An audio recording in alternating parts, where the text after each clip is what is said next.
Welcome students. आज के इस वीडियो में हम एक बहुत ही इंपॉर्टेंट चैप्टर को पढ़ेंगे जिसे सॉलिड स्टेट कहा जाता है। सॉलिड स्टेट को वैसे हिंदी में ठोस अवस्था कहा जाता है। इस चैप्टर को पढ़ने से पहले सबसे पहले हमें ये जानना होगा कि ठोस क्या होता है।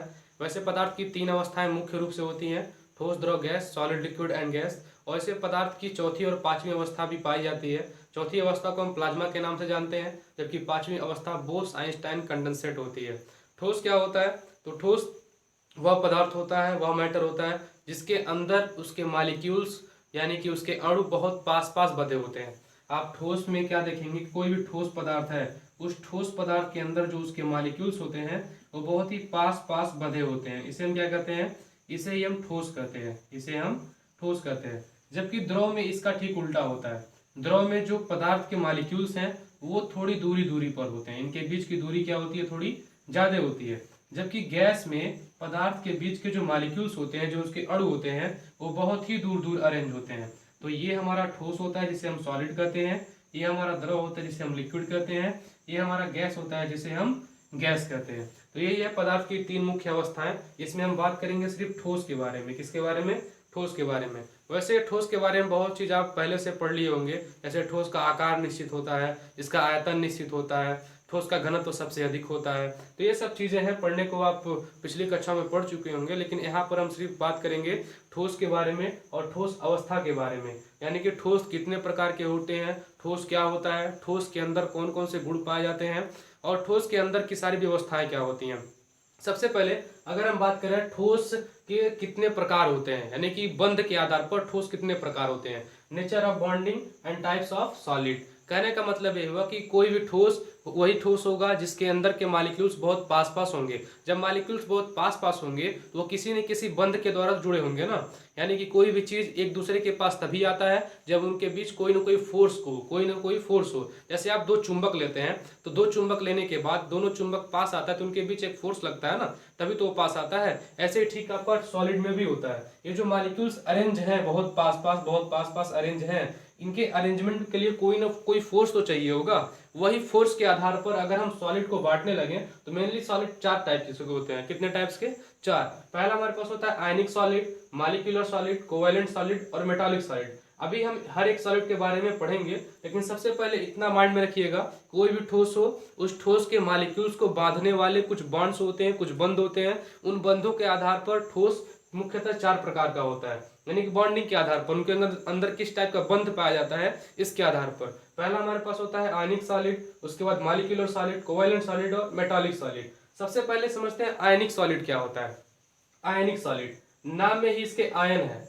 आयन का मतलब होता है प्लस और माइनस, यानी कि चार्ज। चार्ज को हम क्या कहते हैं? आयन कहते हैं। अभी कोई ऐसा सॉलिड हो जिसके अंदर के जो पार्टिकल्स हैं, जो मॉलिक्यूल्स हैं, वो प्लस और माइनस के रूप में अरेंज हो। कहने का मतलब जैसे आप सोडियम क्लोराइड देखे हैं NaCl, इसे साधारण नमक भी कहा जाता है। तो NaCl का जो मॉलिक्यूल्स का जो क्रिस्टल लैटिक्स होता है, क्रिस्टल लैटिक्स यानी कि जिसे हम जालक क्रिस्टल जालक कहते हैं, तो इसके अंदर और माइनस प्लस और माइनस ये इनका अरेंजमेंट होता है इस NaCl के अंदर। यानी कोई भी ऐसा सॉलिड जिनके अंदर आयनों का क्रिस्टल लैटिक्स पाया जाता है उसे हम कहते हैं आयनिक सॉलिड। क्या कहते हैं? उसे हम कहते हैं आयनिक सॉलिड। अब NaCl का स्ट्रक्चर होता कैसे है तो अभी देख लीजिए।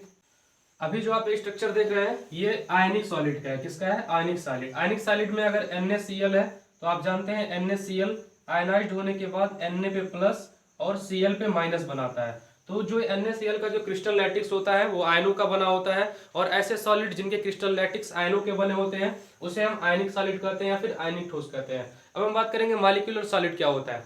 मॉलिक्यूलर को हम हिंदी में आणविक ठोस के नाम से भी जानते हैं। मॉलिक्यूलर सॉलिड में ही आ गया है इसका वर्ड मॉलिक्यूल। मॉलिक्यूल का मतलब अणु, अणु का मतलब ऐसे सॉलिड जिनके अंदर मॉलिक्यूल्स बहुत ही क्लोज पैक्ड होते हैं, उस सॉलिड को हम कहते हैं मॉलिक्यूलर सॉलिड। यानी कि मॉलिक्यूल्स आपस में बंधे होते हैं। जैसे अभी मान लीजिए हम ले रहे हैं H2O पानी, तो पानी भी तो ठोस होता है।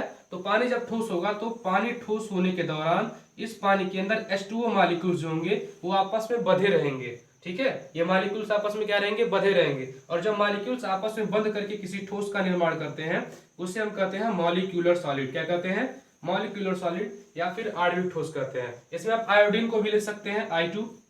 आयोडीन। तो आयोडीन भी कौन सा सॉलिड होगा, वो भी हमारा होगा मॉलिक्यूलर सॉलिड या फिर आणविक ठोस। ऐसा क्यों? क्योंकि ये सिर्फ अपने ही मॉलिक्यूल से बने हुए हैं, यानी कि कोई भी ऐसा सॉलिड जो अपने ही टाइप्स के मॉलिक्यूल्स का बना होता है वह होता है हमारा मॉलिक्यूलर सॉलिड। अब हम बात करेंगे कोवैलेंट सॉलिड या फिर नेटवर्क सॉलिड क्या होता है, जिसे हम सहसंयोजी ठोस कहते हैं। कोवैलेंट सॉलिड या फिर नेटवर्क सॉलिड का मतलब ऐसा होता है कोई ऐसा सॉलिड जिसके अंदर कोवैलेंट बॉन्ड पाया जाता हो। कौन पाया जाता हो? Covalent bond. तो जिसके अंदर कोवैलेंट बॉन्ड होगा वह सॉलिड जो होगा वह कहलाएगा आपका कोवैलेंट सॉलिड। कोवैलेंट सॉलिड जो क्या होते हैं, इनका जो गलनांक और क्वथनांक होता है वो बहुत ही उच्च होता है। जैसे आप बात करेंगे हीरा की, कोवैलेंट में कौन आएगा? हीरा। तो हीरा आएगा आपका, ग्रेफाइट आएगा। तो हीरा और ग्रेफाइट दोनों में बड़ा अंतर होता है।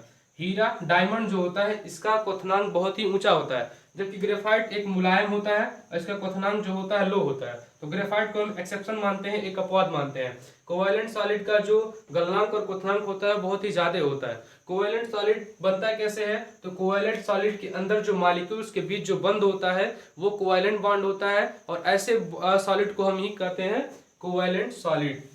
ठीक है। अब कोवैलेंट सॉलिड बनता कैसे है? तो मान लीजिए कोई यहाँ पर एक एटम है, ठीक है, यहाँ पर कोई दूसरा एटम है। ये दोनों एटम अगर अपने इलेक्ट्रॉनों की साझेदारी कर लेंगे, इलेक्ट्रॉनों का शेयर कर लेंगे और दोनों मिलकर के जिस बंध के द्वारा बंध जाएंगे वही बंध हमारा होता है कोवैलेंट बॉन्ड। और ऐसे बॉन्ड जिस सॉलिड में पाए जाते हैं वही हमारा होता है कोवैलेंट सॉलिड। अभी समझिए मेटालिक सॉलिड क्या होता है। मेटालिक सॉलिड इन सभी सॉलिड से बड़ा अलग होता है। मेटालिक सॉलिड में ऐसा सॉलिड जो मेटल का गुण दिखाता हो, मेटल की प्रॉपर्टी जिसके अंदर हो, उसे हम कहते हैं मेटालिक सॉलिड।